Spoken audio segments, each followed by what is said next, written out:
And I'm going to call these corner theories duality frames. Just in analogy with reference frame of Einstein, which corresponds to choosing a particular speed that you're going with, I'm going to call about these as if they are going with particular speeds. You can think about these particular frames analogous to those. So that's the word duality frames. But mind you, they're describing the same kind of physics. It's just different corners. So then, just as in Einstein theory, in special theory of relativity, what was important was not what particular observer sees, because if you think about this object, the fact that it's stationary relative to me is only relative to me it's stationary. If somebody is going with the speed that way, this object will be looking going the other way. So to talk about the velocity of this particle as an absolutely important concept is a bad idea. That's relative to me, it has a given speed. So the invariant concept in this case is the mass of the object, for example, or the rest mass of this object. That's invariant. So there are these kind of concepts that we want to understand as what it is that distinguishes physics for which all of these guys agree. In other words, what is an invariant concept? We have to understand. So what is, in the context that we are dealing in the context of string theory, what are duality frame invariants? So that's the question that is posed that we need to understand. There's a familiar analogy. So if you look at the phase, what this is called the phase diagram of some liquid, let's say, some object, I mean, and they have different phases like a liquid, solid, or gas. Depending on the pressure and temperature, you could be in any of these phases. At low temperatures, you might get solid. If you increase temperature, you can get liquid. And if you increase it further, you could get a gas. So these are different phases. And of course, even though they're different phases, what is not changing here is the object itself. It's made of particular atoms. Of course, the details about how close they are or how far they are from each other and what kind of situation they are in are changing. So different phases. But the invariant concept in this case is the molecules that's made of. And in fact, for example, in this particular case, there is no easy characterization of liquid versus gas. You might think there's an absolute way to say this is liquid versus this is gas. But actually, there's a continuous way you can change going from being a liquid to being a gas. And there is no phase transition anywhere if you go around this critical point B. And so therefore, this idea that you can have a indistinguishable theory, indistinguishable phase, is clear in this example, that the only way to describe it invariantly is in terms of these molecules, because there is no particular place that this liquid became gas and vice versa. So this is the way we are going to be having it in the context of duality in string theory.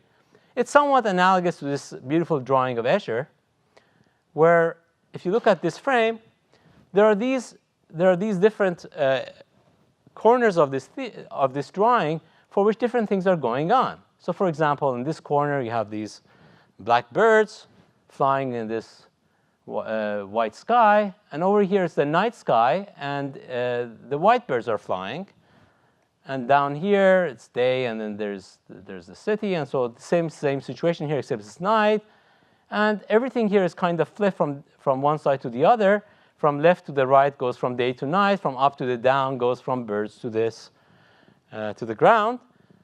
But as you can see, it kind of seamlessly goes from one side to the other. So these are the corner theories I'm talking about, these four corners in this case. The description simplifies. You can say, oh, yeah, it's just a day and the birds are flying. Or, oh, it's night and some white birds are flying. Or something else is going on here and here.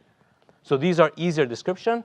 But of course, if you go from one of them to the other one, it gradually changes completely to something else, seamlessly.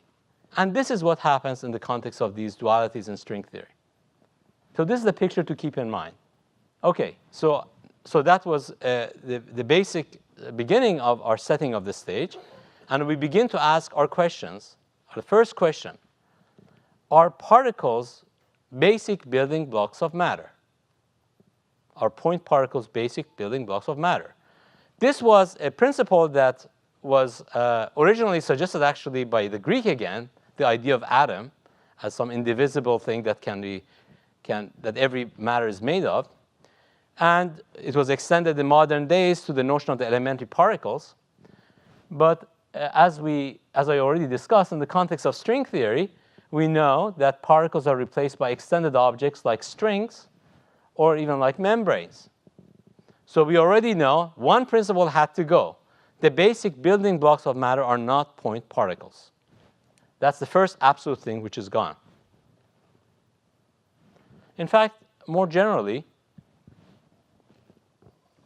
you can get different dimensional objects playing the role of particles. You can have, talked about membranes, be like sheets, or you can have higher dimensional objects like cubes and this and that. So you can have completely different kind of zoo of particles, not just elementary point-like particles. And in fact, you can have more interesting things like the analog of the particles stretching between each other. For example, you can have a sheet here, described here by this blue plane, and then you have another particle, which is this yellow one, which ends on it. So you can have different kind of configuration of these guys, and these are, you could think of them as elementary ingredients in this theory.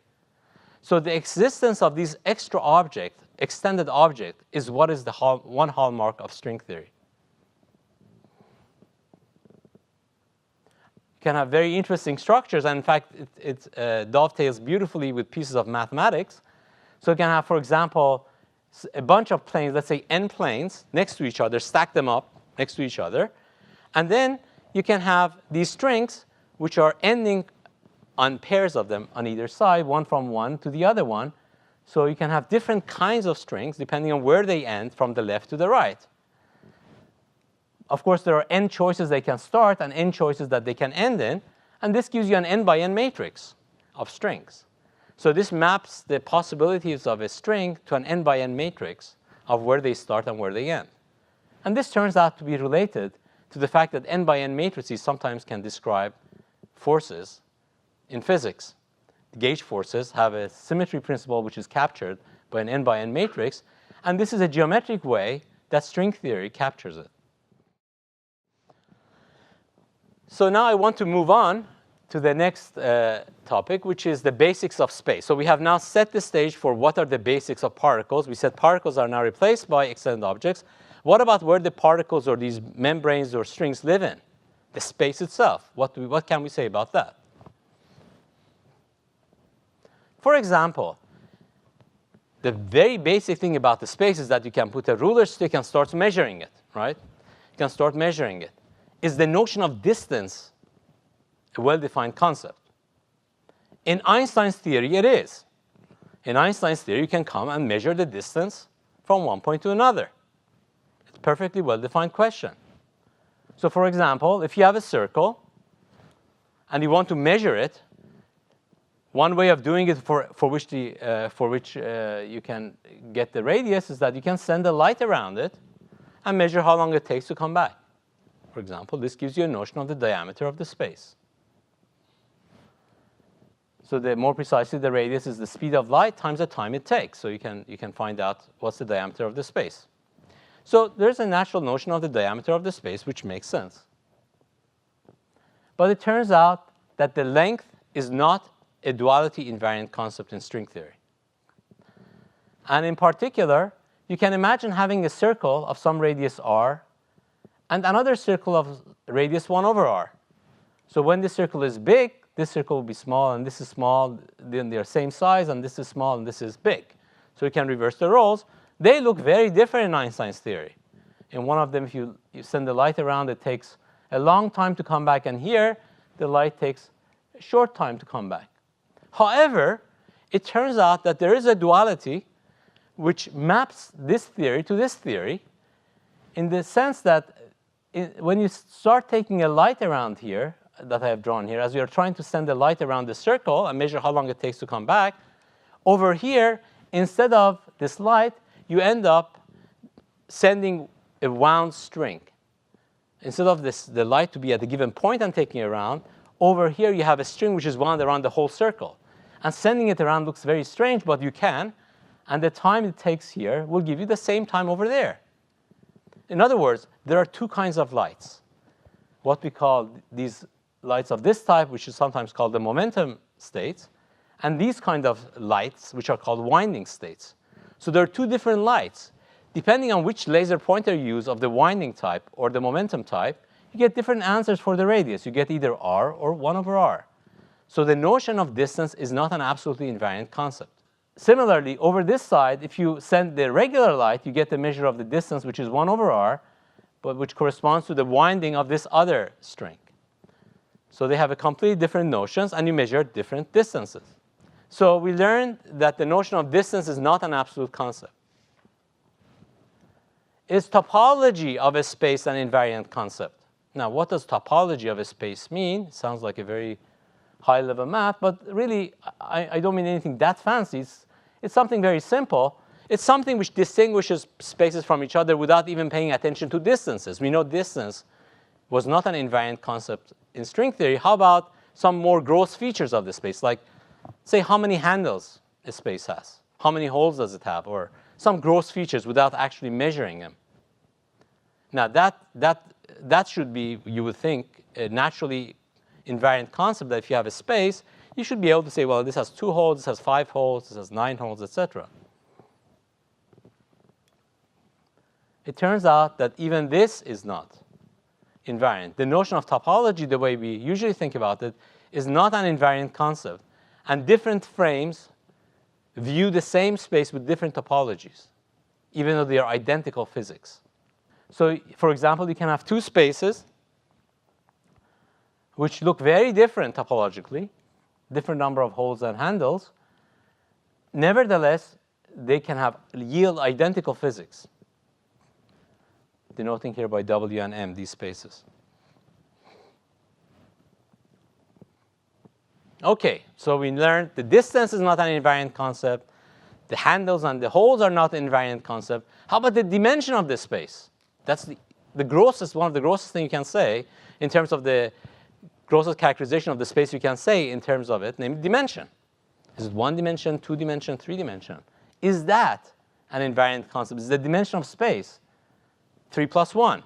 Well, actually, there are 2 questions. One is whether the dimension is an invariant concept, and the other one is whether the actual space and time dimension is 3 plus 1. First of all, in the context of string theory, we have learned that you cannot have space and time to just be 3 space and 1 time. You need extra dimensions. But these extra dimensions should be viewed as tiny. Otherwise, where are they? We only see 3 spatial directions. Where are the other spatial directions? So we have some other extra dimensions, which are kind of wrapped like a circle. If you think about this hose as our space, one dimension, or in this case, 3 dimensions of it are long. But the other directions, like this one circle that I'm drawing here, are tiny. So from far away, it looks just like this line. So our 3-dimensional space can fool us to think we're in 3-dimensional space, but there are these other internal directions that are tiny. So in fact, we have learned in the context of string theory that the dimensional space-time is not 3 plus 1. But how about this dimension itself?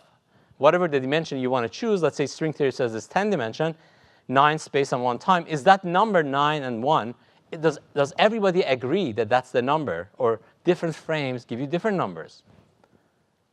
It turns out that even that duality frame dependent statement, even the dimension of the space, is not an invariant concept. So that's the most basic thing. You cannot even count how many dimensions we live in. That depends on who is measuring it. Analogous to Einstein's relativity saying somebody is going with which velocity.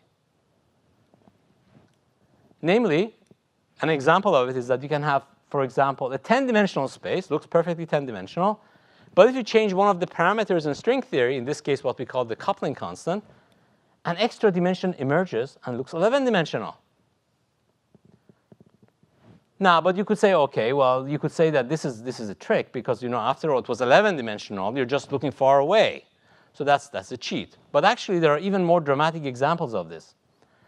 But before I get to it, I just want to give an example of how this 10 going to 11 does to string. So if you have a string which starts going from one side of the space to the other, as you increase that parameter g I was drawing in the previous slide, the dimension goes up by 1, and the string itself goes up in 1 dimension, becomes a membrane. So even the objects change dimensionality when this happens. So it looks like a string becomes a sheet.